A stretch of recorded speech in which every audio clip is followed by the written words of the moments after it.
La pregunta que Pablo ha venido planteando alrededor de todo el capítulo 9, si usted ve el título Elección de Israel, es el hecho de que cómo queda Israel ante el hecho de que el Señor está salvando a los gentiles.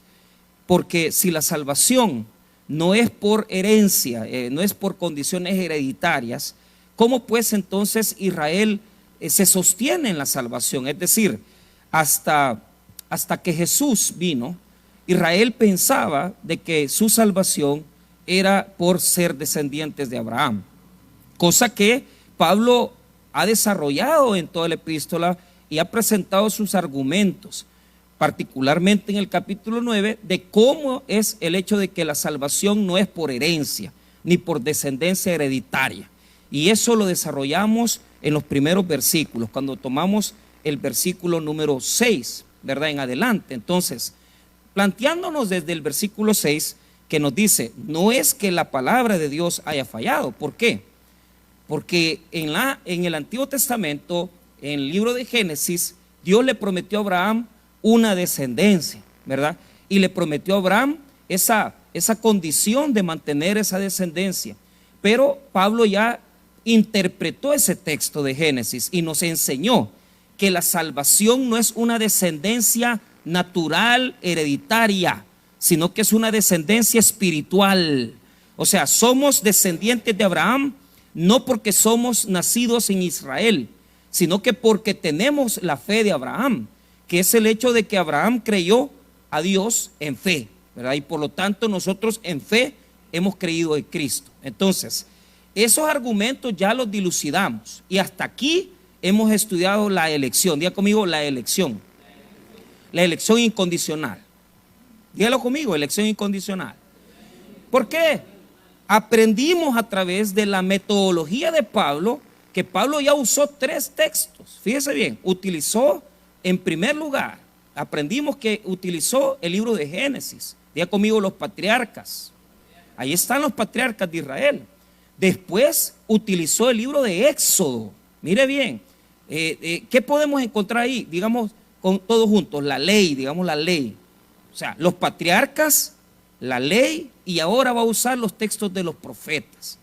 Diga conmigo, patriarcas, ley y profetas. O sea, Pablo ha desarrollado todo un argumento basado en el Antiguo Testamento. O sea, él tiene, ahí es donde demuestra una educación no solamente de calibre alto, ¿verdad? En lo que pertenece a la cuestión judía, sino que también a las condiciones de la filosofía con la cual fue educado también. Entonces, esto es algo interesante. ¿Por qué? Porque el método de Pablo es haber usado a los patriarcas, haber utilizado a la ley y haber utilizado, ahora va a utilizar a los profetas de Israel y va a usar 2 textos. Va a usar un texto de Oseas y va a usar un texto de Isaías. Entonces, ahí él va a cerrar ese argumento. Entonces, hasta aquí hemos aprendido, y lo he repetido semana a semana, que la elección es incondicional porque no depende de una descendencia, número 1. Número 2, tampoco de las obras buenas o malas que nosotros hayamos tenido, ¿verdad? Porque ahí les enseñé en el texto bíblico y se los he venido repitiendo, que la elección no depende de la buena conducta o de la mala conducta de una persona. Pero también aprendimos acerca del endurecimiento del corazón y tomamos como ejemplo a Faraón y tomamos como ejemplo la semana pasada los vasos de ira y los vasos de misericordia. Hasta ahí hemos estudiado. Hemos llegado hasta el verso número 23. Ahí nos hemos detenido. Pero ahora Pablo en el verso 24 va a entrar con un argumento. Y es un argumento complementario. ¿Por qué?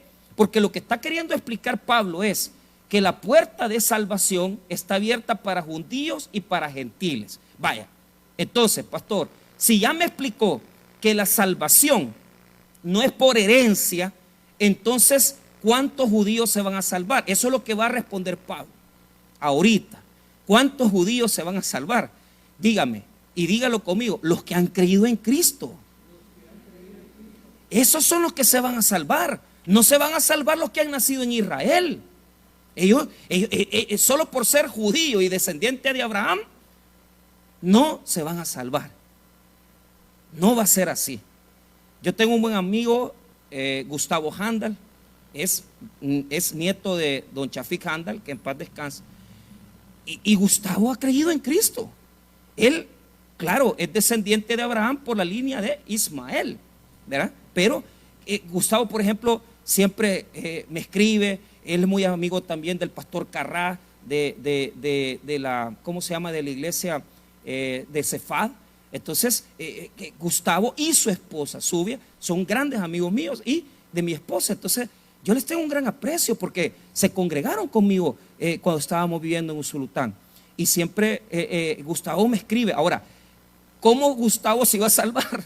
Si es descendiente de árabes, es descendiente de gente turca, o sea, es totalmente diferente, ¿verdad? O sea, los palestinos. Entonces, se va a salvar creyendo en Cristo. No crea que porque él es descendiente de Chafik ya es salvo. O sea, no es por eso. Es porque él ha creído en Cristo, aunque tenga la sangre de los árabes. Y un judío, pastor, un judío se salva igual. Igual. Un judío, mire, yo me acuerdo de un gran amigo también en el bachillerato, que siempre pues le tuvimos gran aprecio, ¿verdad? Claro, él ya ahora creo que está viviendo yo creo que está viviendo en Belén, creo que está viviendo. Y usted veía la cara, ¿verdad? También descendiente de árabes, ¿verdad? Palestinos. Ojos verdes, delgadito. O sea, usted lo veía y usted veía a un árabe, y usted veía, incluso cuando se dejaba crecer la barba, yo decía, de plano, ¿verdad? Que de apellido Asbun, ¿verdad? Pero recién venido de Palestina. Entonces, y no hablaba bien español y hablaba muy bien árabe y estaba aprendiendo a hablar español bien, ¿verdad? Entonces, todo el mundo le preguntaba, mira, ¿y vos de dónde sos? ¿Verdad? Entonces, toda la vida, o sea, le hacían bullying. En aquel tiempo nosotros no decíamos bullying, le decíamos agarrar de pato, ¿verdad? Entonces, ¿por qué? Porque le decían Pakistán. Le decían, ¿y por qué Pakistán? Si no era ni de Pakistán, él era de Belén. Pero ¿cuál es el tema? Mire, yo me pregunté, decía, ha de ser, o sea, si el Señor Jesús tenía parecido el rostro, se parecía mucho, porque cuando se dejaba crecer la barba, mire, delgado, nunca engordó, siempre el rostro alargado, ojos verdes, pero usted nota que son, ¿verdad? Son diferentes. ¿Por qué? Porque esa descendencia de Abraham les hace ser distintos. Incluso, díganme ustedes, ¿verdad? Quienes tienen una cultura de ser así negociantes, árabes y judíos. Entonces, no por gusto, ¿verdad? La gente más poderosa de Estados Unidos y posiblemente del mundo es de descendencia judía. Hay una bendición en ellos, ¿verdad? Entonces, aunque muchos no lo creen, pero yo sí lo creo. Ahora, les explico algo. Ellos, hermano, no se van a salvar por ser descendientes de árabes o descendientes de judíos. Se van a salvar por creer en Cristo. Entonces, esto es lo que Pablo quiere explicar. ¿Cuántos gentiles se van a salvar? ¿Quiénes son los gentiles? Los que no somos judíos. ¿Cómo nos salvamos los gentiles? Creyendo en Cristo Jesús. ¿Cómo se salva un judío? ¿Cómo se salva un árabe? Lo mismo, no hay diferencia. Pero ellos no lo sabían. Y ahora hay que enseñarle a los judíos, en este texto, que la puerta de los gentiles está abierta. Los que vienen estudiando conmigo Hechos el jueves, estamos en eso, en la iglesia de Antioquía. Y estamos reflexionando acerca de cómo los gentiles vinieron a la iglesia. Pero escuche bien, ya que dejamos establecido ese precepto, en el verso 24, Pablo va a desarrollar ese punto. Y va a decir, miren señores, tanto judíos como gentiles, y tiene un orden, judíos y gentiles, diga conmigo, judíos y gentiles, se van a salvar solo los que crean en Jesús. Punto. Y nada más que solo punto y ya. ¿Por qué? Porque solo los judíos que creen en Cristo van a salvarse. Y solamente, escuche bien, y solamente los gentiles que crean en Cristo van a salvarse. Entonces veamos el 24, nótelo. A los cuales también ha llamado, esto es a nosotros, no solo de los judíos, sino también de los gentiles. Entonces, diga conmigo llamado. O sea, el llamado es una acción soberana de Dios para atraer las personas que van a creer en Él. Entonces, el llamado, ¿a quién se lo ha hecho el Señor? La palabra kaleo en el texto griego quiere decir que ha hecho un llamado a judíos y a gentiles, a los dos pueblos. Diga conmigo, los dos pueblos. Los dos están llamados. Y eso, hermano, si un judío en el siglo I lo leyera, para él iba a ser la muerte. Porque para un judío la salvación solamente puede ser para el judío, no puede ser para el gentil. Mire bien, escuche bien. ¿Cómo hacían los judíos para poder salvar a los gentiles? ¿Cuál era el proceso? Regáleme más micrófono, que todavía siento que todavía estoy ahí. ¿Cómo hacías para poder salvarte? Entonces, un judío que se convertía al cristianismo, lo que le iba a pedir a un gentil son tres cosas. Ponga atención. Número uno, le iba a pedir que se circuncidara. Eso es lo primero que iba a hacer. Si, mira, ¿querés creer en el Dios de nosotros? Tenés que hacerte judío. Aunque ya había venido Cristo. Y ese era el gran problema de ellos. Entonces, primer requisito, circuncisión. Segundo requisito, escuche bien lo que tenían que hacer para poder creer en Cristo. Tenían que confesar y tenían que poder cumplir la ley del Antiguo Testamento. Y número tres, se les exigía un bautismo. Pero ¿cuál es el problema? Hermanos míos, Pablo no enseña eso. La Biblia no enseña eso. Yo no le puedo pedir esos requisitos a nadie. ¿Por qué? El bautismo no salva, la circuncisión no salva, tampoco el cumplir la ley salva. ¿Qué es lo que salva? Creer por la fe. Es lo único. Entonces, Pablo en el verso 24 está poniendo requisitos iguales para todos. ¿Cómo se salva una persona? Te tenés que creer, primero tenés que ser judío y después salvarte por el cristianismo. No, solamente creer en Cristo. Diga conmigo, solamente creer en Cristo. Nada más. No tenés que circuncidarte, no tenés que cumplir la ley y no tenés que tampoco bautizarte. Solamente con creer ya era suficiente en Cristo. Si tú confesabas en creer en Cristo, era suficiente para salvarte. Pero ¿cuál es el problema? Ponga atención. Los grupos que estaban siendo judíos en la iglesia exigían y les decían, tienen que circuncidarse. Muchos obligaban a los seguidores de Cristo a circuncidarse, y eso no era posible. ¿Por qué? Porque la circuncisión no es nada. La circuncisión que vale para Dios es la circuncisión del corazón del hombre, que es que se quite el endurecimiento y que la persona crea en Cristo Jesús. Entonces, el requisito para salvarte, ¿cuál es en el primer siglo y hoy en día? Solo creer. Diga conmigo, solo creer. Mire, hermano, ¿qué le cuesta creer en Cristo? ¿Qué le cuesta confesar que Jesús es el Señor? Eso no tiene ningún tipo de trasfondo. No hay que creer, porque hay muchas iglesias que dicen, es que tenés que bautizarte para salvarte. Mentira, es falso. Porque entonces la salvación sería por obras. ¿Cuánta iglesia yo he conocido que en nombre de quién te bautizaste? ¿En el nombre de Cristo o en el nombre del Padre, del Hijo, del Espíritu Santo? Usted sabe que hay movimientos así, que solo porque se menciona el nombre de Cristo o solo porque se menciona la Trinidad, estás bien bautizado o mal bautizado. Ningún bautismo te puede salvar. Ningún bautismo te puede salvar. Ni tampoco la circuncisión. Para salvarte, lo único que necesitas es ser creyente, creer en Cristo, creer en Cristo, creer en Cristo, creer en Cristo, creer en Cristo, nada más.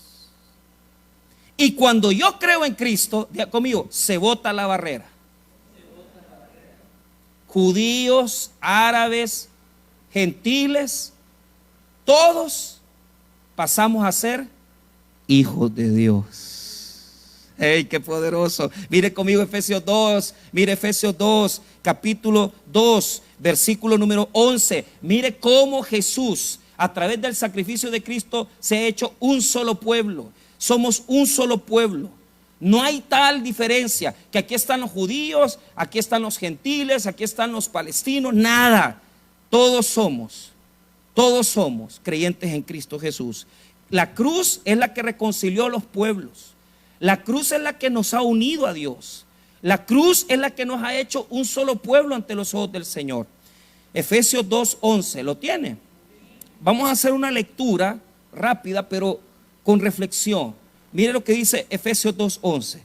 Por tanto, acordaos de que en otro tiempo vosotros, los gentiles, en cuanto a la carne, erais llamados incircuncisión por la llamada circuncisión hecha con mano ¿de qué? De la carne. Entonces, ¿por qué? Porque los judíos le decían a los gentiles, tienen que circuncidarse. Mira, papá, aquí ya se acabó eso. Aquí no hay tales que vas a venir a quererme circuncidar. Pero Pablo tuvo esos problemas y usted lo ve en el libro de Hechos, ¿verdad?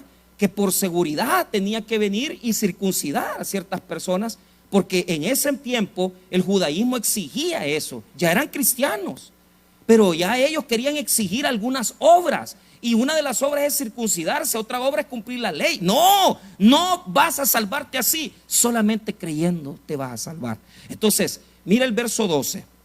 En aquel tiempo estabais sin Cristo, Efesios 2:12. En aquel tiempo estabais sin Cristo, alejados de la ciudadanía de Israel, mire bien, y ajenos a los pactos de la promesa, sin esperanza y sin Dios en el mundo. Verso 13. Pero ahora en Cristo Jesús, vosotros que en otro tiempo estabais lejos, mire bien, habéis sido hechos cercanos por la sangre de Cristo. Verso 14. Porque Él es nuestra paz, que de ambos pueblos hizo uno, derribando la pared intermedia de separación, aboliendo en su carne las enemistades, la ley de los mandamientos expresados en ordenanzas, para crear en sí mismo de los dos un solo nuevo, mire bien, un solo y un nuevo hombre, haciendo la paz, y mediante la cruz reconciliar con Dios a ambos en un solo cuerpo, matando en ella las enemistades. Mire qué precioso texto, que nos habla de cómo Dios en un solo, con el sacrificio de Cristo, hizo un solo pueblo. Diga conmigo, un solo pueblo. Es decir, el judío que quiera salvarse va a tener que creer en Cristo. Y fíjese que yo yo sigo a un pastor que está en Boston, que es un buen predicador, y él decía que hay varios, y eso yo lo desconocía, porque yo tengo muchos años de que yo no estoy en Israel. Yo fui a Israel hace bastante tiempo, hace más de 14 años. Entonces, dice el pastor de que ahorita en Israel hay un montón de grupos cristianos, de judíos convertidos, y que están diciéndoles a las iglesias evangélicas que quieran apoyar para ganar almas, porque en Israel usted no puede evangelizar, usted no puede ir a ganar almas, está prohibido totalmente. Pero ¿cuál es el punto? Si usted quiere invertir en esa evangelización de judíos convertidos al cristianismo para que le prediquen a otros judíos, ellos están necesitando un apoyo, un apoyo y un respaldo económico y de oración, ¿verdad? ¿Por qué? Porque se está abriendo, hermano, un pequeño avivamiento en Israel de personas judías que están creyendo en Jesús, el Señor. Y eso, hermano, para mí fue fantástico, porque desde muy pequeño el judío es criado creyendo que Jesús, el cristianismo es malo, es negativo. Por eso a nosotros los judíos no nos ven con bien. Pero cuando ya vienen estos judíos y les predican en su idioma y les predican el cristianismo, ellos acceden al cristianismo. Entonces, escuche bien, a mí no me cabe la menor duda que dentro de un par de años vamos a estar escuchando ya de varios judíos convertidos al cristianismo. Hay judíos creyentes en Cristo Jesús, pero lo que yo estoy hablando es que se está abriendo una puerta en Israel ahorita de gente que está creyendo en el Señor, y eso me emociona, me apasiona. ¿Por qué? Diga conmigo, nunca ha pasado eso. Mire, aunque muchos aquí digan, es que mire, ¿y cómo usted sabe que en los tiempos ya van a venir el Señor Jesucristo? Porque nunca había pasado lo que estamos viviendo hoy, hermano. Nunca. Dígame cuándo se habían juntado tantas situaciones como las que hoy estamos viviendo. Dígame, ¿cuándo habíamos pasado por una situación dura como la que vivimos, verdad, en pandemia? La humanidad ha pasado por pandemias, pero como la que vivimos esta última vez, no. Que mire la situación económica. Aquí tengo un amigo yo que acaba de venir de Nueva York y me dice, mire pastor, en Estados Unidos ahorita tienen miedo. ¿Y por qué? Porque los bancos están quebrando, hermano. Guerra en Ucrania. Están advirtiendo que ya se van a agarrar los chinos, ¿verdad? En una guerra, hermano, y todos tienen armamento nuclear. Siempre ha habido guerra, pero nunca ha habido tantas guerras dispuestas, ¿verdad? Y diseminadas como ahora lo están. Y usted todavía está jugando con Dios. Y usted todavía, ¿verdad? El otro culto recibo a Cristo. No, hombre, mira, yo no dudo que estamos teniendo que prepararnos para una época gloriosa. ¿Por qué, pastor? Mire, va a pasar dos cosas. Lo primero que va a pasar es que va a haber una gran separación de gente, iglesias completas perdidas en apostasía, que ellos piensan que están adorando a Dios, pero no les predican la palabra. Y segundo, hermano, lo otro que va a pasar es que va a haber un gran avivamiento, van a haber muchas almas que van a querer convertirse al cristianismo. ¿Por qué? Porque Dios va a tocar los corazones de mucha gente en el mundo que vengan a los pies de Jesús en este último tiempo, hermanos. En este último tiempo. Esto se llama la última gran cosecha, ¿verdad? Es decir, imagínense cuántos siglos han pasado. Y yo estoy esperando que hermano, hay un avivamiento. Cuando yo fui a México el año pasado, hermano, eso es increíble, hermano. Eso es increíble, cómo ellos están abiertos y ellos quieren que les hable del evangelio. Y mire, muchas personas están oyendo sermones en internet porque está abriéndose un hambre por Dios. ¿Y cuál es el punto? Usted todavía está jugando. Usted todavía está pensando que falta un montón de siglos. No, hombre, mami, mire, hermanito, mejor arregle su vida ya. No juegue con las cosas del Señor. No es un tiempo para jugar, son tiempos críticos, son tiempos difíciles. No es un tiempo para venir a querer, yo voy a venir a la iglesia cuando yo quiero. Eso era para antes. Yo llegué al evangelio en el año 96. Yo llegué al evangelio en el año 96. Y cuando yo llegué, ¿verdad? Estaba prácticamente, hermano, la posguerra, ¿verdad? Ya había pasado esa época. Pero ¿sabe qué? En El Salvador surgía un avivamiento de gente que estaba llegando a las iglesias. Pero teníamos una pasión, teníamos un amor por las almas, un servicio. Y hoy no, hermano. Hoy las iglesias están apagadas. Las iglesias no están trabajando la obra de Dios. Y entonces, y tú dices, ¿qué está pasando? Pues yo te voy a decir lo que está pasando. La Biblia dice en Tesalonicenses que antes que venga Cristo y antes que se manifieste el anticristo, viene una gran apostasía. ¿Y qué es una apostasía? El abandono de la fe. Diga conmigo, el abandono de la fe. Pues ahora te voy a decir algo. Hay un montón de iglesias que aunque van a la iglesia, aunque van al culto, están en apostasía. Porque realmente no se les predica el evangelio. Y hay un montón de cristianos que antes estaban en la iglesia y ya no se congregan. ¿Te has dado cuenta que hay miles de cristianos que ya no se congregan? ¿Por qué? ¿Qué está pasando? ¿No estamos viviendo en una apostasía? ¿No estamos viviendo en un negar la fe? ¿No estamos viviendo en una época donde la gente ya no quiere venir a la iglesia?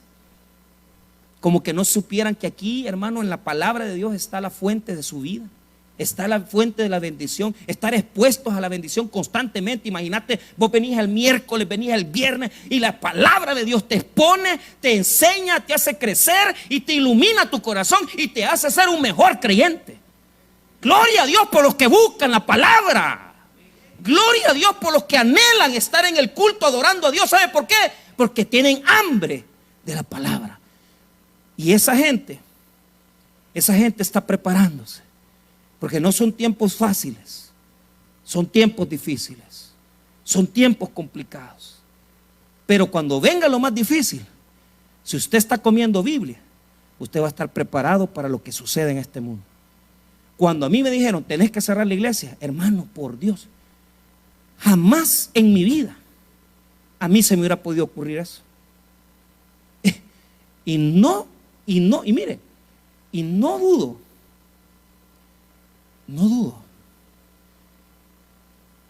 que vamos a ver con nuestros ojos cosas difíciles. ¿Quién sabe? Pero no son tiempos fáciles. Lo que pasa es que nosotros pasamos por alto todo por estar jugando, por estar muchas veces metidos en nuestros problemas. Nunca vemos lo que sucede en el mundo. Hermanos, reflexionemos, pensemos. Tenemos que mejorar nuestro cristianismo. Tenemos que ser más fieles con Dios. Tenemos que admirar más la grandeza de Jesús y admirar más, hermanos, la predicación de la palabra. Tenemos que hacerlo, hermanos. Acercarnos más a la palabra de Dios. Hoy es el tiempo. No jueguen con las cosas del Señor. Ahora, son tiempos difíciles, pero Pablo nos está explicando ahorita eso exactamente, cómo en la cruz de Cristo los dos pueblos, gentiles y judíos, se hicieron uno en Cristo Jesús. Ahora, ¿bajo qué principio bíblico? Esa es la pregunta que nos vamos a hacer. ¿Cómo Pablo está diciéndole a los gentiles, entren a la salvación? Entonces diga conmigo, está profetizado. No, pero dígalo bien, está profetizado. Si alguien te pregunta, si te pregunta, ¿cómo Pablo hizo para decirle a los judíos que la profecía de que los gentiles iban a entrar en la iglesia, iban a entrar a Cristo, iban a entrar a la salvación de los judíos? ¿Qué usó Pablo para expresar eso? Mira, va a tomar un texto del Antiguo Testamento. Va a tomar un texto del Antiguo Testamento y lo va a trabajar. Y esta es la base, esta es la puerta de entrada. Diga conmigo, la puerta de entrada. Para que los gentiles que somos nosotros entremos a la salvación. Dígame cuál es ese texto. Quiero primero que regrese conmigo a Romanos. Mire bien, Romanos 9. Le voy a dar ese texto. Primero veamos el 9. Romanos 9, verso número 25. Ahí está. Ya quedamos claros que de dos pueblos hizo uno solo. Amén. No hay circuncisión, no hay cumplimiento de la ley, no hay tal cosa que yo tenga que hacer requisitos para salvarme, sino que solo creer en Cristo. Amén, hermanos. Muy bien, ahora veamos cuáles son los textos que va a usar Pablo para introducirnos a los gentiles a la salvación. Verso 25. Como también en Oseas dice, llamaré pueblo mío al que no era mi pueblo, y a la no amada, amada. Mire, está hablando de un pueblo que no era su pueblo. Y está hablando de una que era amada y después que era no amada y se convirtió en la amada, ¿verdad? Entonces, está hablando de un pueblo que no era su pueblo y se convirtió en su pueblo. Y está hablando de uno que no era amada y después se convirtió en amada. Entonces, diga conmigo, gentiles. Ok. Marque ahí, el versículo 25 y 26 están dedicados a la entrada de los gentiles a la salvación. 25 y 26 se llama extensión de la gracia. Diga conmigo, extensión de la gracia. Es decir, en este momento Pablo va a explicar cómo Dios alargó, extendió la cobija de la gracia al pueblo gentil. Y va a hacerlo bajo el versículo 25 y 26. Entonces, ponga atención, veamos el versículo 26, que es un complemento del 25. Y en el lugar donde se les dijo, vosotros no sois pueblo mío, ahí serán llamados hijos del Dios viviente. Entonces, los versículos 25 y 26 se han establecido para explicar cómo entramos los gentiles a la salvación. El versículo 27 al 29 nos explican cómo entra Israel a la salvación. Amén, hermanos. Muy bien, explico nuevamente para que lo apunten. Del versículo 24 hasta el versículo 26 está cómo entran los gentiles a la salvación. Y del versículo 27 al 29 está cómo entran los judíos a la salvación. Amén, hermanos. Márquelo ahí, ponga un lapicero y si tiene notas, márquelo. Los versículos 27 al 29 son en la entrada de Israel a la salvación. Y la entrada de los gentiles está del 24 al 26. Entonces, veamos estos dos versículos que son dos textos de Oseas. Primero te voy a explicar cuál es la fuente. Primero, el primer versículo es Oseas 2:23. Solo ponerlo ahí, Oseas 2:23. El versículo 25 es Oseas 2:23. Y el versículo 26 es Oseas 1:10. Oseas 1:10. Ahí está en la referencia abajo. Usted quiere ver dónde está, ahí está la fuente. Ahí no tiene que andar perdido. Muy bien, expliquemos estos dos versos. Veamos cuál es su origen. Vamos con todo al libro de Oseas y vamos a buscar Oseas 1:9. No vamos a buscar el 1:10, vamos a buscar el 1:9. Busque conmigo Oseas en el Antiguo Testamento. Oseas 1. Amén. Muy bien. Explico. Póngame atención antes que le explique. Mire bien, ¿qué está pasando aquí? ¿Qué está sucediendo? Oseas 1, verso 9. Muy bien. Aquí estamos hablando de la infidelidad de Israel. ¿Sí? Entonces, te explico. Oseas es un profeta que le va a predicar a las 10 tribus del norte. Entonces, es un tiempo difícil donde hay idolatría. Di conmigo, idolatría. Ok, póngame atención. Al profeta Oseas, Dios le va a decir: tómate una mujer fornicaria. Ahora, ¿qué significa eso? Mira el versículo 2, note el 2. El principio de la palabra de Jehová por medio de Oseas, dijo Jehová a Oseas: ve, tómate una mujer fornicaria e hijos de fornicación, porque la tierra fornica apartándose de Jehová. Entonces, la palabra fornicar en ese texto es la palabra bíblica soná en hebreo. Ahí hay un conflicto. Los teólogos dicen esto, ponga atención. Una línea teológica dice que la mujer ya era prostituta, y la otra línea teológica dice que la mujer se volvió prostituta porque tenía inclinaciones, y que cuando se casó con Oseas fue que se volvió prostituta. Hermanos, les voy a decir con claridad eso. Para lo que está hablando Pablo, eso no tiene sentido ya. O sea, lo que importa es que usted sepa que la mujer fue infiel. Diga conmigo, la mujer fue infiel. La mujer representa a la nación de Israel. ¿Por qué? Porque toda la vida, cuando les ponían un muñeco, allá iban a postrarse, a adorar a Baal, adorar a Astarte, a adorar a Marduk, a adorar a los dioses de los babilonios.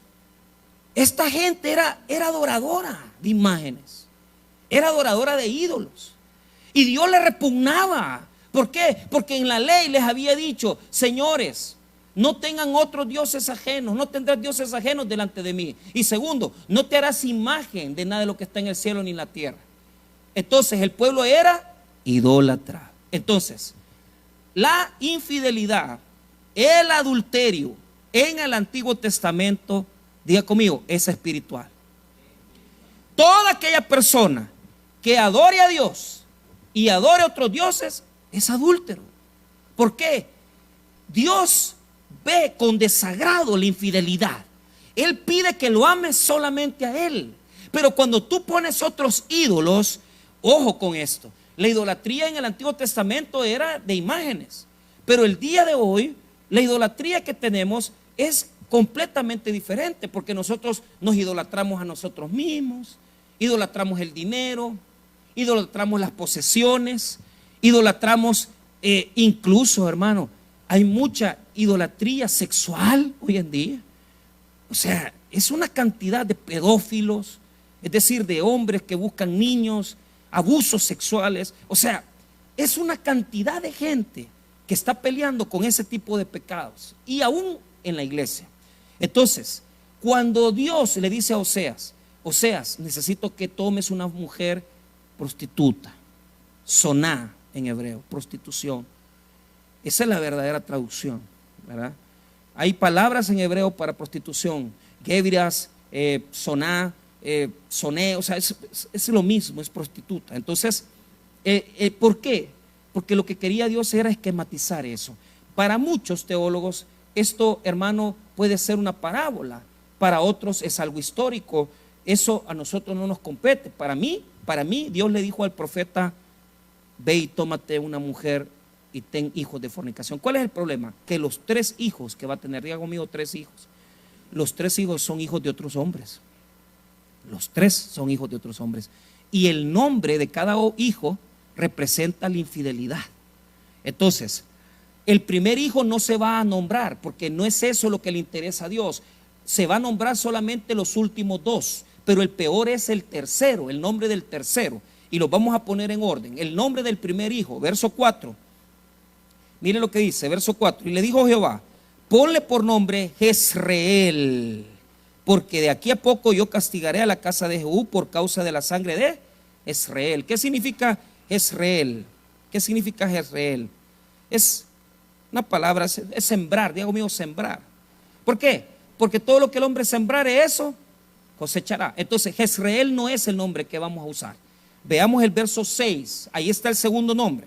Concibió ella otra vez y dio a luz una hija, y le dijo Dios: ponle por nombre Lo-Ruama, porque no me compadeceré más de la casa de Israel, sino que los quitaré del todo. Entonces Lo-Ruama significa no compadecer. Diga conmigo, no compadecer. Pero claro, esa palabra se va a establecer como no amada. Diga conmigo, no amada. Eso es lo que significa Lo-Ruama. Muy bien. Ahora veamos el último nombre, que es el peor. El peor. Entonces, ¿por qué? Porque la decadencia del hombre, el pecado del hombre es un proceso. Diga conmigo, es un proceso.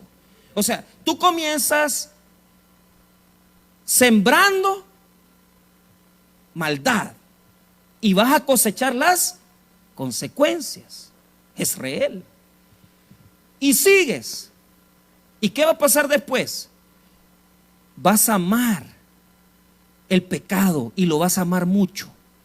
Y Dios va a decir: no me compadeceré, te tengo que castigar. Y por último, que es el que va a hablar ahorita, que el nombre es Lo-Ammi, que significa no eres mi pueblo. Diga conmigo, no eres mi pueblo. Implica la última etapa de dureza, que es el hecho de que cuando ya nosotros estamos conviviendo, ya no solo amamos el pecado, sino que lo practicamos el pecado. Es como vivir, hermano, es vivir diciendo: no soy pueblo de Dios, no soy de Dios, no le pertenezco a Dios. Porque un cristiano no puede ser practicante del pecado, porque Romanos dice que nosotros podemos caer en pecado, pero no practicar el pecado. Cuando vivimos, óigame bien, cuando vivimos practicando el pecado, es porque hemos desobedecido a Dios y estamos viviendo lejos de Él. Y Dios dice: no eres mi pueblo, tú no eres mi pueblo. Entonces veamos el último, el nombre, el verso número 8. Después de haber destetado a Lo-Ruama, concibió y dio a luz un hijo. Mira el 9. Y dijo Dios: ponle por nombre Lo-Ammi. Mire bien: porque vosotros no sois mi pueblo, ni yo seré vuestro Dios. Entonces son 3 nombres: Jezreel, Lo-Ruama y Lo-Ammi. Lo-Ammi. Lo-Ruama significa no amada, o significa no me compadeceré. Y Lo-Ammi significa no eres mi pueblo. Entonces, ¿qué hace Dios? Dios aparta a esa mujer. ¿Quieres irte con tus amantes? Haz lo que tú quieras. ¿Quieres destruir tu vida? Destrúyela. ¿Quieres vivir con otras personas? Convive con esas personas. Yo no me voy a detener. Él va a hacer lo que todos tienen que hacer cuando una mujer no quiere estar conmigo. Si vos no me amás a mí, ándate con tus amantes. Ándate con tus amantes. Mi hermano, mira, cuando hay infidelidad y esa persona quiere estar con ella o con él, que se vaya. Porque mientras esa persona quiere estar con ese personaje, no va a estar en paz con usted. ¿Y sabe qué? Lo que está demostrando es que no lo ama. Y todavía le dice, cuando vemos más abajo, en el capítulo 2, verso 2, mire lo que dice: contended con vuestra madre, contended, porque ella no es mi mujer, ni yo su marido. Aparte pues sus fornicaciones de su rostro y sus adulterios de entre sus pechos, no sea que yo la despoje y la desnude, la ponga como el día en que se nació, la haga como un desierto, la deje como tierra seca y la mate de sed. O sea, andate, querés irte con ellos, andate. Si vos pensás que ellos te van a mantener mejor, pues andate en tu fidelidad. Dios es igual. Si hay alguna persona aquí que piensa que el adulterio lo va a tener mejor que Dios, estás equivocado. Si alguna persona aquí piensa que su desastre de estafas y ventas de cosas que no son agradables a Dios lo van a mantener mejor, pues andate con eso. Si alguno piensa aquí que fuera de la iglesia van a encontrar algo mejor, estás totalmente equivocado. Vete con tus amantes. ¿Qué es lo que le va a decir? Andate con tus amantes. Pero eso sí, te voy a quitar todo lo que te he dado.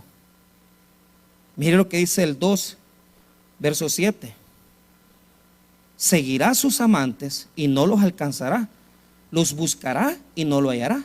Entonces dirá, iré y me volveré a mi primer marido, porque mejor me iba. Entonces, ¿qué? Ahí sí va. Cuando ya nos dejó el amante, ay, venimos a la iglesia. Cuando ya nos deja el amanto, ya venimos a la iglesia. ¿Ah? Cuando ya chocamos el carro, nos metieron preso a la Bartolina, ahí venimos. ¿Ah?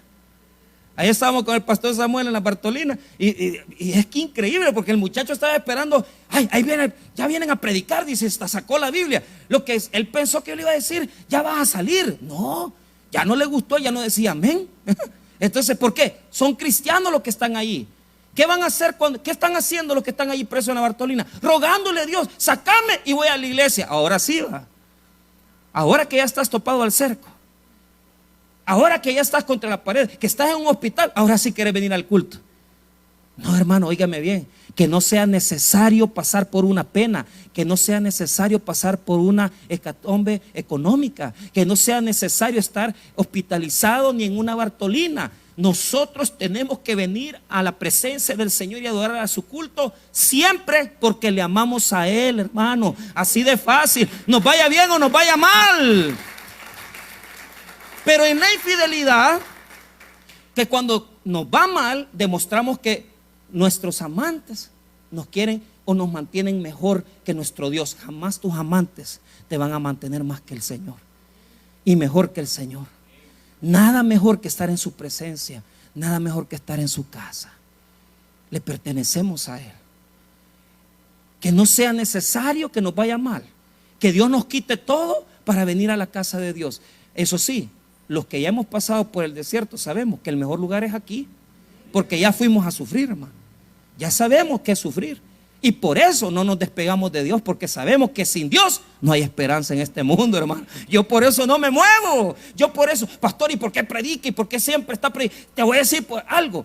He buscado, he vivido un montón de cosas y me he dado cuenta que nada ni nadie me llena más que Cristo el Señor. Y por eso estamos aquí. El problema es que muchos todavía no lo saben. Muchos todavía andan queriendo experimentar. Mamita, te vas a desmadrar. Papito, te vas a desmadrar. ¿Qué vas a ir allá de afuera? Nada. Si aquí está Cristo, ¿para qué querés más? ¿Ah? Yo ya vengo de ahí. Yo no vengo de donde asustan, yo vengo de asustar. ¿Ah? A mí me querés hablar de droga, a mí me querés hablar de trago, a mí me querés hablar de las cosas oscuras de la vida. Ya lo viví, ya vi que no hay nada ahí. No hay nada, no hay nada. Solo en Cristo hay paz, hay llenura. Pero hay gente que no lo sabe. Entonces, diga conmigo, Dios desconoce a su pueblo. Porque si Dios había amado a Israel y le había hecho su esposa, y Israel le fue infiel, entonces ahora lo desconoce. Pero ¿sabe qué? Yo les dije a ustedes que leyeran el 1:9 en adelante. Vea lo que dice el verso 10, después de decirles que ya no van a ser su pueblo. Mira el 9, leámoslo el 9. Y dijo Dios, ponle por nombre Lo-Ammi, porque vosotros no sois mi pueblo, ni yo seré vuestro Dios. 10. Con todo será el número de los hijos de Israel como la arena del mar. que no se puede medir ni contar.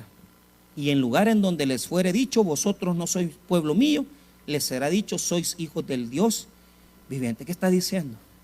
Está diciendo, oiga bien lo que está diciendo, que va a haber restauración. Diga conmigo, restauración. O sea, Israel se fue de los caminos de Dios, se fue con sus amantes, le dieron la espalda a Dios. Dios le dijo, no son mi pueblo. Pero al final les dijo, los voy a volver a recoger. Y en el capítulo 3, ¿sabes qué pasa? ¿Sabes qué pasa en el capítulo 3? Oseas, después de tener 3 hijos de otros hombres, después que la mujer ha sido adúltera, ¿sabes qué hace Oseas? La vuelve a comprar.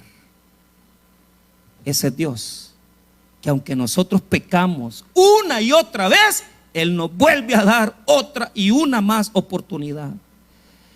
¿Cuántos aquí han experimentado esa gracia? Que la hemos regado una y otra vez, no solamente una, sino que varias veces.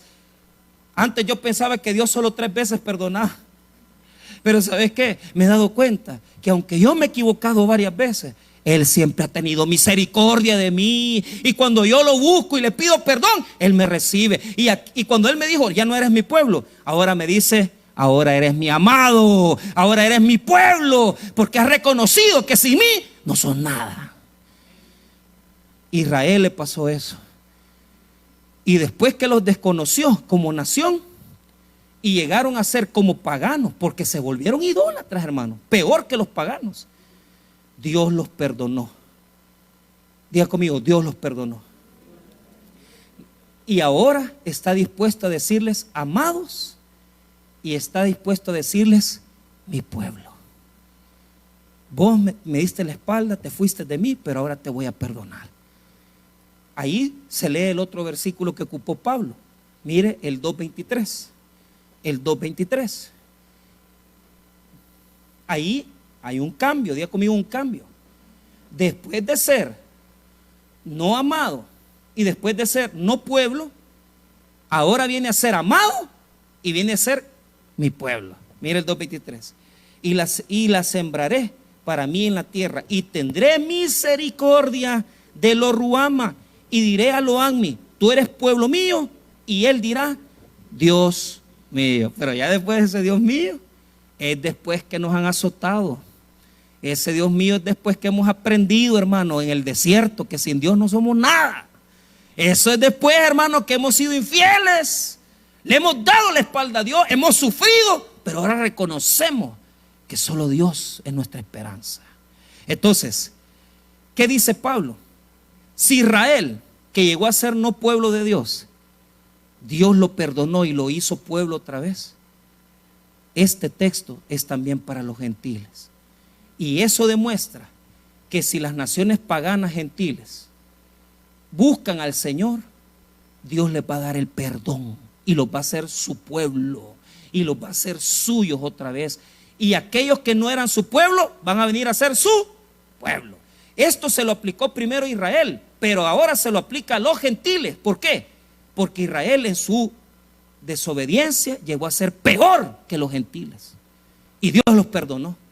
Y nosotros que somos gentiles, que nunca tuvimos conocimiento de Dios, ahora conocemos a Cristo, pues ahora hay perdón para nosotros también. Entonces Dios le ha abierto la puerta a los judíos y a los gentiles. Cerramos, no me queda de otra, perdone, pero voy a tomarme un minuto. Mira, Romanos 9. Y ahora que ya usted ya sabe de dónde sacaron esos textos, Romanos 9:25. Ahí está. Como también en Oseas dice, llamaré pueblo mío al que no era mi pueblo, lo Anmi, ¿verdad? Ajá, mire, dice, y a la no amada, amada, lo Ruama, ¿verdad? ¿Ah? Ya no eras para mí, ya no eras mi pueblo, pero ahora te voy a dar una oportunidad. Ahora mira el 26. Y en lugar donde se les dijo, vosotros no sois pueblo mío, ahí serán llamados hijos del Dios viviente. Y ahora diríamos, Él es nuestro Dios y nosotros somos su pueblo. Entonces Pablo utiliza Oseas 2:23 y Oseas 1:10 para enseñarnos que si perdonó a los de Israel, también a nosotros nos ha perdonado de igual manera. La misma gracia, diga conmigo, la misma gracia de gentiles y judíos. El mismo perdón es para gentiles y judíos, y el mismo Dios es para gentiles y judíos. Pero lo más hermoso, hermanos míos, lo más hermoso es que a través de ese versículo de Oseas nos da entrada a nosotros, los que no habíamos sido su pueblo, los que nunca habíamos sido llamados. Como Israel le dio la espalda a Dios, ahora Dios dice: ustedes que no eran mi pueblo, ahora yo los hago míos. La salvación ya no solamente es Israel, sino que es para todos los pueblos que quieran creer que Cristo es el Señor. Vamos a orar, hermanos. Padre, gracias por tu palabra, gracias por tu misericordia. Si en esta noche hay alguna persona que quiere venir a Cristo, hay alguna persona que quiere creer que Jesús es el Señor, Dios quiere salvar tu alma. Dios quiere que tú vengas a sus pies. Venga a los pies de Jesús. Dios quiere salvarle, quiere darle vida eterna. Él quiere que usted venga a los pies de Jesús. Vamos a cantar una alabanza para